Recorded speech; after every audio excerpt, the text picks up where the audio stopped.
জেলা শাসকের এই কি সৌজন্যতামূলক আচরণ?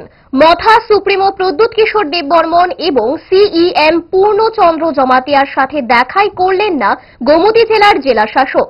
রবিবার রাতে জরুরি কিছু কাজে প্রদ্যুৎ কিশোর দেববর্মন গোমতী জেলার জেলা শাসক তড়িৎ কান্তি চাকমার সরকারি বাসভবনে যান। যেহেতু এদিন অফিস বন্ধ ছিল, তাই তিনি নাকি জরুরি প্রয়োজনে জেলা শাসকের সরকারি বাসভবনে চলে আসেন। কিন্তু গেটে থাকা পুলিশ কর্মী জানিয়ে দেন যে এভাবে সরকারি বাসভবনে কারোর সাথে দেখা করেন না জেলা শাসক, তিনি যেই হন না কেন। তাই প্রদ্যুৎ কিশোর দেববর্মনকে বলা হয় দেখা করতে হলে অফিসেই আসতে হবে। তাই প্রদ্যুৎ কিশোর দেববর্মনকে খালি হাতেই ফিরতে হয়েছে। জেলা শাসকের এহেন আচরণে গোটা রাজ্যের রাজনৈতিক মহলে আলোড়ন সৃষ্টি হয়েছে। किससे मिलना है आज? मैं डीएम से मिलने आया था, कुछ काम था गोमती के लिए। लेकिन अब पिछले 1 महीने से मैं उनको मैसेज कर रहा हूँ, वो मिलता नहीं है, फोन नहीं उठाता है। मैं आया था मिलने के लिए, वो मिलना नहीं चाहता, मैं क्या करूँ?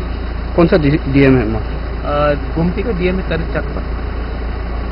अभी इसका कोटेज में है कि क्या बोलना आपको? क्या मिलना नहीं चाहता तो मैं क्या करूँ? मैं तो अपने काम के लिए नहीं आया हूँ। ओमपी में और 2-3 जगह में कुछ इश्यूज था, उसके लिए मैं बात करने आया था। मिलना नहीं चाहता मैं क्या करूँ? चलिए छोड़ दीजिए।